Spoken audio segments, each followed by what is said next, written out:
Hello, everyone. My name is Dr. Hassan Galadari, a board certified dermatologist who lives and practices in Dubai, the United Arab Emirates.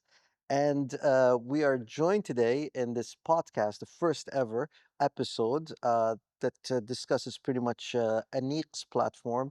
Other than, please introduce yourself. Chris Eid. Christian, tell me. Yeah, All good to right. meet you. Good to meet you. Thank you for having me. That's I feel always a lucky, pleasure. first episode. Absolutely. We're starting off with you, Christian. Lucky So, man. I mean, I wanted to let you know a little bit about aneeq. So, aneeq is pretty much a community of just guys talking about what guys usually talk about. However, this time we're not going to be talking about cars. We're not talking about going. I know. We want to talk about certain topics that are pretty much related, especially to that of men's health. And there's a matter that not a lot of people talk about when they discuss men's health. It's pretty much mental health, Ah, because everybody yeah. thinks that guys really are for them to be men, or as a definition of a man, they're supposed to be out there. They're supposed to be pretty much stubborn, uh, not affected by the environment around them. So, I mean, I wanted to kind of first of all introduce yourself. I want to hear from you first, and then we'll talk a little bit about how Christian deals with mental health. Sure. Well, first, thank you for having me. Um, I think mental health is a ever-changing, expanding topic, I think, for men. Okay. Um, a bit about my background, who I am. I'm an entrepreneur. I run my own business. I have been in the business of building brands and building companies my entire career. And yeah, I would agree with your opening statement. We don't really tackle mental health probably in the healthiest way possible. It is taboo. We are supposed to Why, be, why, why is that? I mean, why do people not talk about it? I mean, especially when it comes to guys. I mean, women like to talk. There's people, there are people who say that anthropologically, we're talking about like the way that men are kind of yeah, created, is that men usually don't talk because during the hunter-gatherer aspect of things, when we were hunting, we would be very quiet, and because we're hunting, yeah, like so, there we don't talk. We're not talking organisms. yeah. I think we've been probably intergenerationally rewarded for being providers, for being winners, for being a pillar of strength. Hmm. And unfortunately, being strong might mean not showing weakness. And I think But opening the but it's door to that might be, I think, perceived as weakness. yeah, but that's the thing. That's what I wanted to ask you. I mean, is talking about something considered weakness? I think talking about something that might hinder your performance Uh-huh. makes you weak, Okay. potentially. So Potentially. if I tell you, this makes me uncomfortable, mentally I'm exhausted, this is a bit of a big strain for me, might make my performance diminish in whatever it is that I'm doing, providing for my family, building a company, etc. So is it the performance? Because you mentioned performance, but so are we talking about the actual performance, or is it the optics of how things are actually kind of That's a great question. perceived? I would agree. Probably most of it is optics. How you look says a lot about who you are in a man's community, in a man's society. Okay. If you want people to follow you, you have to be the strong one. Right. If you want to lead people, you have to be the strong one. You have to be perceived as the strong one. So I would agree. Yeah, I think optics lead, I think that positioning. So as an entrepreneur, as a person that you just told me that you've started many different companies and so forth. So I mean, you are the kind of person who should epitomize things that what are considered to be strong masculine characteristics. Yeah. So, I mean, do you do that? Do you actually reflect those things in you? I think in most cases I do, right? And I kind of, unfortunately, I have to admit it, I think I idolize performance. I idolize the optics of how I look to lead people through strength. Uh-huh. And unfortunately, that does play or have a toll on my mental health, of So, course. so you said it has a toll. I need you to clarify a little bit more about that. I mean, what does it do to you? I mean, essentially, playing a character of strength is exhausting. So you're playing a character. You're Of not being course, true to yourself. of course, This of is course. so Christian right now. When the Christian who's an entrepreneur Yeah, is not the actual Christian who as a person. yeah. So you're playing a role. Yes, I'm playing a role where, in my mind, I have to be the strong one. I Uh-huh. have to be the permanently reliable, strong leader figure who always has the right answer, always has good composure, always understands the situation in a rational point of view, not an emotional one. Okay. And so I think by default, what that does, it exhausts you. It does. And when you need to potentially take a break, take a step back, You do it in the shadows. You don't do it in the lights, Mm. right? Because you So fear that people around you might get affected by that. so nobody knows this? Nobody knows the act so you're saying Christian right now who's talking to me is not the actual person. I mean, those that You're are just close to playing that me, role. I think those that are close to me, those that really I interact with on a daily basis can read me. Those who know me, Okay. right? Those that I have deep relationships with professionally, personally, of course. Okay. I'm ready to open the door to that. But generally speaking, I think as a leader, we're often pushed to believe, and I agree that it's an optic, that being strong means not showing any, slowing down, any emotion, Uh-huh. etc. And Okay. so I think those close for sure, they know who I am, but those who are one or two, degrees of separation. Who's close to you? I think my direct reports, my partners, my wife, my very close friends, etc. I think they would know what I'm going through, and I would actually, I think, probably communicate. But I think when I think deeper down in the organization, I don't think I offer that transparency. No.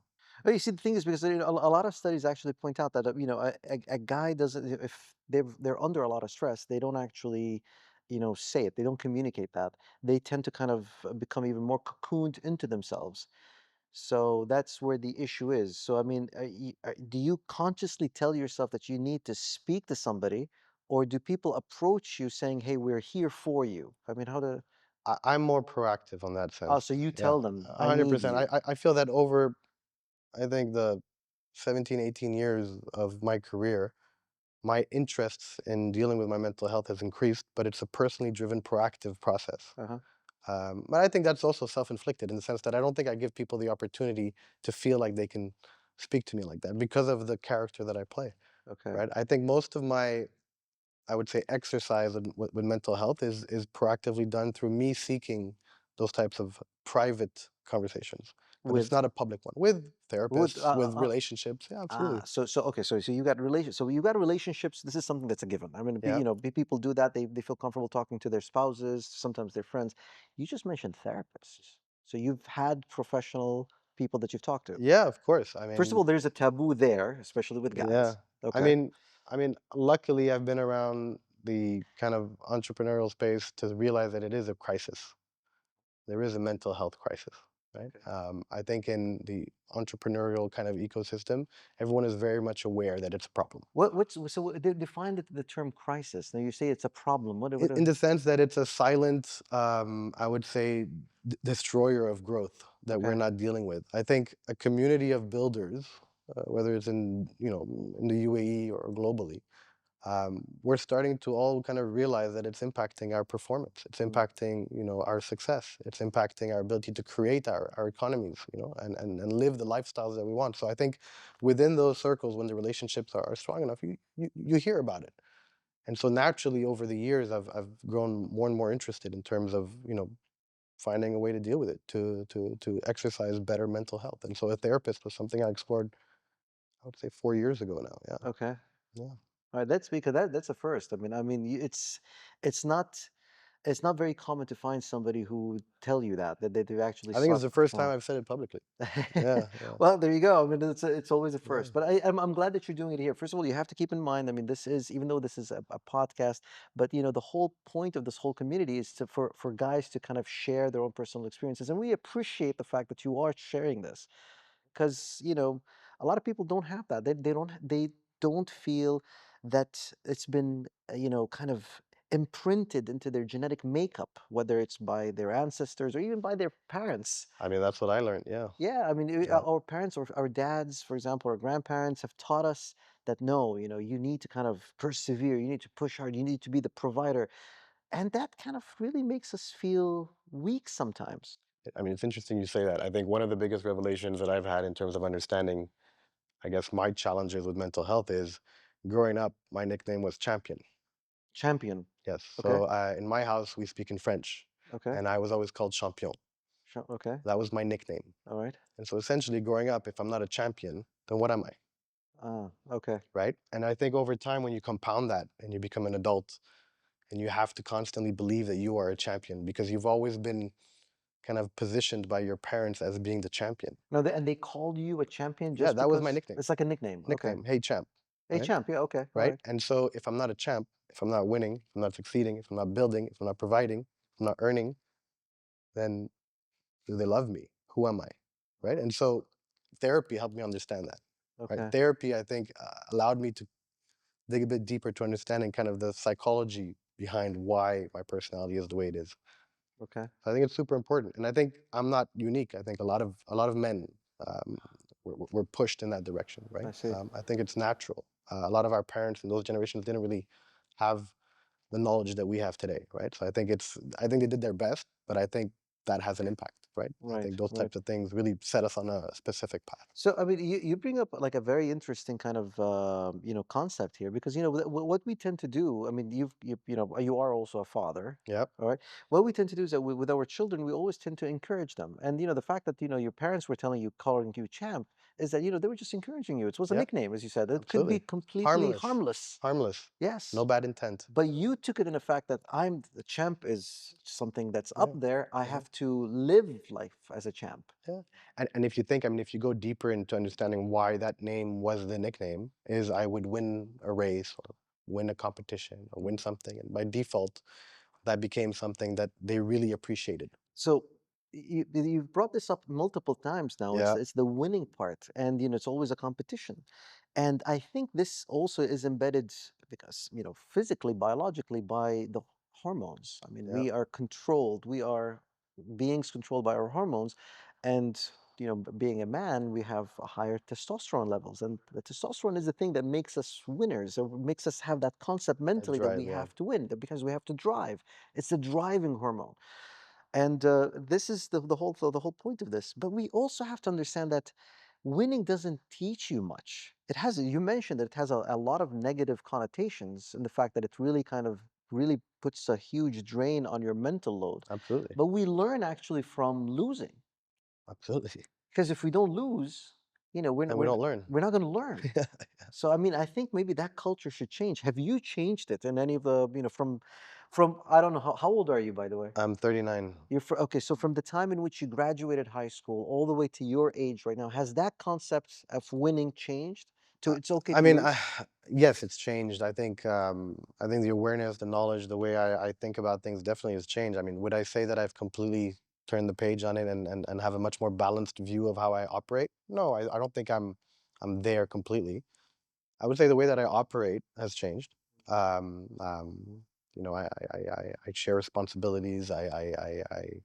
I'm not as I would say aggressive in my mindset anymore. I prioritize different things, and I don't think that's just a You've journey of you've mellowed. yeah. And I think by the way, I think it's the product of a few things. I Uh-huh. think I think wisdom and age. Okay. You start to learn more about who you are. Let's see if you get what I'm gonna go say, but go Yeah, ahead. So I wisdom and think age. wisdom and age is definitely a big one. You learn who you are over time, Absolutely. right? Absolutely. I think number two, like I think the mental health journey with my therapist really helped unravel a lot of things Sure. for me and Sure. understand Sure. why I am the way I am. Uh-huh. I think being a father Ah, that's the point. I Okay. think being a father has completely changed how I think about my relationships, my conversations, my word choice, my tone, and how it impacts everyone around me. So I think the combination of these things, and listen, I think fundamentally what I've learned and I still believe to this day is mental health is it's not like you're going to cross a finish line and all of a sudden you're a balanced, mentally human being, right? I That's think I true. think it's an ongoing journey, right? I Yeah. think it's just Yeah. like the Yeah. gym. You're always getting better. You're always eating better. You're always doing better, and you have to constantly be on that journey of betterment, right? Right. Um, but yeah, I think fundamentally, I think the major change, and to be very honest with you, the only reason I explored therapy was because I somehow understood that it would impact how I parent if I didn't deal with these things, Uh-huh. Okay. right? And it wasn't about taking care of myself first. It was taking care It of the was of, people you love. how am I going to take care of those that depend on me, Okay. right? So I think that was kind of like the leading motivation to try to unravel mental health, to try to be a better father, Uh-huh. a better husband, a better contributor to my clan, you know. And now I've learned so much. I think this journey for me has only started, even though it's only 4 years ago. But I think it's something that I'm constantly interested in improving. So for example, if you've done you said you've been involved with startups and certain companies and so forth. So if your mindset has changed from your first initial company to the ones that you're doing right now, Yeah. in a sense that are you okay to fail? Is that are you but the concept of failure is okay with you anymore? So is the champ not the champ? I'm more comfortable with failing. Okay. It's not. I wouldn't say I've succeeded to putting at the same level as winning, Uh-huh. but I'm okay with failing. Okay. Right. You see, like even today in this day and age, we all consume content incessantly. We Right. constantly consume it. Absolutely. One piece of content will tell you failing is good. Yeah. Absolutely. Share your failure, Absolutely. and everyone subscribes to that. Yeah. But the same person that engages with that will also engage with the post that says perseverance, never giving up is the way to go. Right. Right? So I still think that we're still like fighting that like eternal internal biological Right. Right. need. Right. But I think generally the community is more aware of how to balance these things. But I will like the post that says perseverance is everything, and I will also like The the post post of that failing. says failing is okay. Mm. Right? I mean, I got to tell you, I mean, so one of my, I mean, a lot of people don't know this, but even I do, I'm a doctor and so forth. I'm a big comic book fan. I mean, I read a lot of comics, and there's what you mentioned the whole failing part. If one of the scenes out of Batman Begins, when he falls into the well, and then his father tells him, "Why do we fall?" And then only for us to learn how to get up.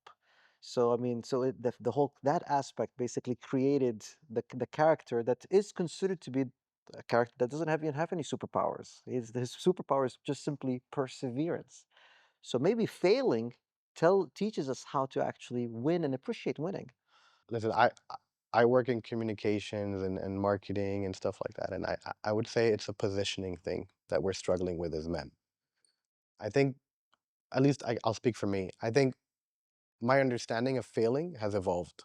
Mm, Failing means like not succeeding okay. in how I used to think about it. Failing means trying something and not being good at it. That's how I perceived it. Today, my perception and positioning of failing has changed. It means failing means not doing it that way, but doing it another way. So it's a journey. Whereas before, my understanding of failing was you're a loser. Exactly. Well, So whereas today it's I failed so I could redirect my energy to something else. Right? So perseverance is still the ultimate objective, but it comes through failing. And I think it's a positioning piece. Right? Positioning is not failure. I mean, failing is not literally failure. It's just redirecting, right? And I think that understanding changes everything. I think for most men, at least me. I want to go back again to the mental health aspect. You mentioned seeking professional help, and Yeah. you've had that done. Have you you know, I don't know why you thought about it. I mean, you probably have your own reasons. I mean, but there had to be like a certain point in which you said to yourself, I need to kind of seek somebody who's a professional who can help me. What was the trigger that allowed you to do that? I mean, funnily enough, I can tell you the moment. Oh, you can. Yeah, yeah, All yeah. I right, can tell you the tell me. moment. I have children. Okay. I have two girls. My eldest would come home from school, and it was during COVID, so both me and my wife were home, and she would tell my wife about her day spontaneously. Yeah, yeah, that's what girls do. Hey mom, I Yeah, yeah. met this person. They This just is what talk. I did. They had a great day. Yeah, yeah. And then she'd come to me and say, Dad, let's go play. Okay. Right. So I was the fun play Yeah, she person. doesn't talk to you. Doesn't talk to me. Okay. And I realized that I played a specific character in her life. I was the guy that was the fun guy. Okay. I wasn't the guy that she could speak to. Okay. I wasn't I So, started to realize that I wasn't as emotionally available for her as okay. my wife was. Okay. I started to think about why was that? Mm, And I thought maybe I'm not as approachable. Maybe I'm just a tough guy. Maybe I'm just a provider. Maybe I'm just a champ. And I said, well, that's not the type of relationship I want with my family. I want to be able to give my daughters the audience they want if they want to talk about anything, absolutely. fun or emotional. Right. I didn't want to be just that guy. Yeah, but it's amazing that you've picked up on a cue that usually children are able to pick on to pick at. Usually, adults are unable to kind of say, "This is with the person that I need to get my emotional support from. This is the person that," because we're so blindsided by other things, other stimuli. But children are able to do that. They're able to identify individuals. This is the person where Yeah, I'm going to get my comfort. they're This is the real. person where I'm going to play. This is the other person that I can talk about other stuff with, and you get that more with children. So that's the time in which you decided, I need to kind of Yeah, I just get in realized that I touch. wanted a deeper relationship with my children. And I think that they could see through me Okay. that I wasn't that emotionally available. I was the guy that they thought would only be interested in them if they were fun, if they were playing. Okay. I didn't want that. I didn't like that. They reminded me of my relationship with my parents. And so Uh-huh. I said, I want a deeper relationship with my kids. I cannot be their mother. I cannot No, probably have the same relationships, but absolutely. I want to make sure they know that I'm available. Right. And so that led me on the beginning of my journey. That was the trigger. When I started to see that, understand that, I started to realize that maybe I wasn't the type of person that I wanted to be for them. And Okay. then that led me on that journey and it unraveled everything else after. Okay. But I think that was specifically the moment that I decided I was gonna seek that help. So, how about, for example, your partner or your spouse? I mean, she was, was she able to kind of also identify that? Have you become a different person now, or a different significant other to her? Absolutely. I mean, Does she appreciate you more? Let's put it that way. yeah, absolutely. Does she still make you that sandwich? I mean, yeah, and some, but I think generally, I mean, she would tell you, and don't want to put words in her mouth, that I'm definitely more available. Okay. I'm much more present. I'm much more aware of myself, and Okay. that how that affects our relationship is monumental, right? Even my professional business partners would tell you the same. That How how Chris is very different now. how about your friends? Yeah, very different. And they're happy with the different you? Oh yeah, absolutely, Okay. absolutely, Your absolutely. parents? I still have my mother, not my Okay. father, but my mother, yeah, she'd tell you I'm a different man. Okay. And Yeah, she likes that. yeah, absolutely, absolutely. Now, if you don't mind me asking, I mean, I'm sorry to ask you a little bit more of a personal question there. Sure. Has she ever told you how different it is that you are from, for example, your dad, or Oh how yeah, the similarities or anything of I that sort? hear it. I hear it. Yeah. How was that? Can you just tell us a little bit more? Well, I think first of all, it's important to say that we have very different circumstances, Hmm. right? I think I grew up privileged in the sense that I have safety, security, opportunity, education, etc.